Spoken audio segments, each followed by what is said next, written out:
एक पुरानी लिफ्ट और उसके अंदर छुपा हुआ एक ऐसा खौफनाक राज जिसके बारे में सुनकर ही आपके रोंगटे खड़े हो जाएंगे।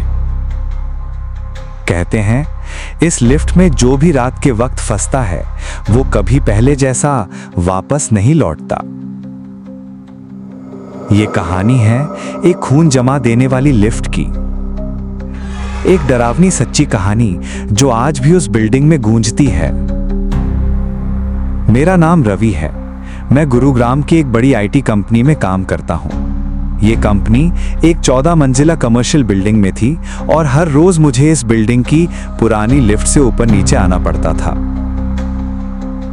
दिन में सब कुछ नॉर्मल लगता था, लेकिन रात को वही लिफ्ट एकदम अलग रूप ले लेती थी। पुरानी खड़खड़ाने वाली लोहे की ग्रिल वाली लिफ्ट जिसकी छत से पानी टपकता था और अंदर ट्यूबलाइट बार बार झिलमिलाती थी।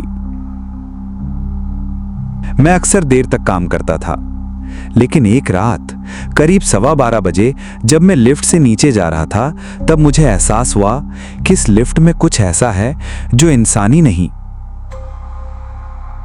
उस रात बिल्डिंग लगभग खाली थी, सिर्फ मैं और नीचे ग्राउंड फ्लोर पर सिक्योरिटी गार्ड।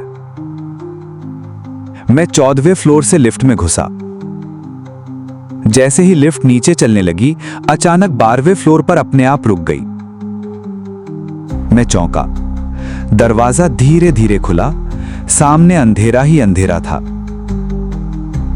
कोई इंसान नहीं। मैंने सोचा शायद लिफ्ट में दिक्कत होगी। मैंने ग्राउंड फ्लोर का बटन फिर दबाया। लिफ्ट चल पड़ी, लेकिन तभी ऊपर से खट खट जैसी आवाज आई, जैसे कोई छत पर चल रहा हो। मेरा दिल जोर जोर से धड़कने लगा। मैंने खुद को समझाया, रवि तू थक गया है, शायद तेरा वहम है। लेकिन तभी लिफ्ट 9वें फ्लोर पर रुक गई। इस बार दरवाजा खुला और एक औरत अंदर आई।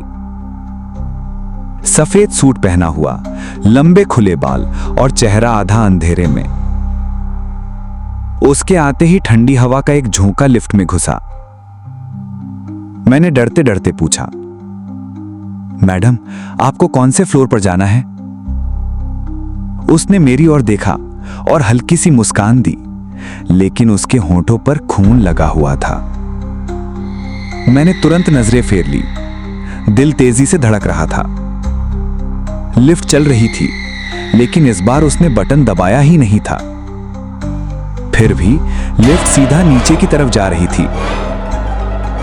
अचानक लाइट झिलमिलाई और मैंने देखा वो औरत मुझे घूर रही है। उसकी आंखें पूरी काली थी, चेहरे पर अजीब सी मुस्कान थी।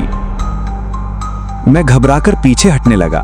मैंने बार बार ग्राउंड फ्लोर का बटन दबाया, पर लिफ्ट किसी और ही मंजिल पर जा रही थी। लिफ्ट 6ठे फ्लोर पर रुकी। दरवाजा खुला, लेकिन बाहर कुछ नहीं था, बस काली सुरंग जैसी अंधेरी खाली जगह।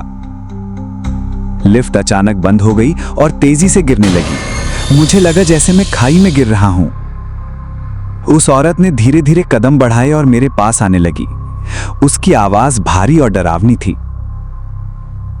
तुझे याद है तूने क्या किया था इस लिफ्ट में? मैं कांपते हुए बोला, नहीं, मैं तो पहली बार। वो गुस्से में चीखी, झूठ बोलता है। अंधेरे में उसकी चीख पूरे लिफ्ट में गूंज रही थी। मैंने महसूस किया उसका ठंडा हाथ मेरी गर्दन की तरफ बढ़ रहा है। अचानक लिफ्ट जोर से हिली और बेसमेंट में धड़ाम से रुक गई। दरवाजा धीरे धीरे खुला। सामने सिर्फ अंधेरा था और दीवारों पर जले हुए निशान, अंदर धुएं और बदबू की गंध। वो औरत अचानक गायब हो चुकी थी। मैं लड़खड़ाता हुआ बाहर निकला और सीधा गार्ड के पास पहुंचा। चेहरे पर पसीना था, शरीर कांप रहा था। मैंने पूरी घटना उसे बताई। गार्ड चुप रहा, फिर धीमी आवाज में बोला, तुम्हें नहीं पता, यही कुछ साल पहले एक औरत इस लिफ्ट में फंस गई थी। लिफ्ट का तार टूट गया और वह सीधा बेसमेंट में गिर गई। उसी हादसे में उसकी मौत हो गई थी। कहते हैं उसकी आत्मा आज भी इसी लिफ्ट में फंसी हुई है। मेरे पैरों से जमीन खिसक गई।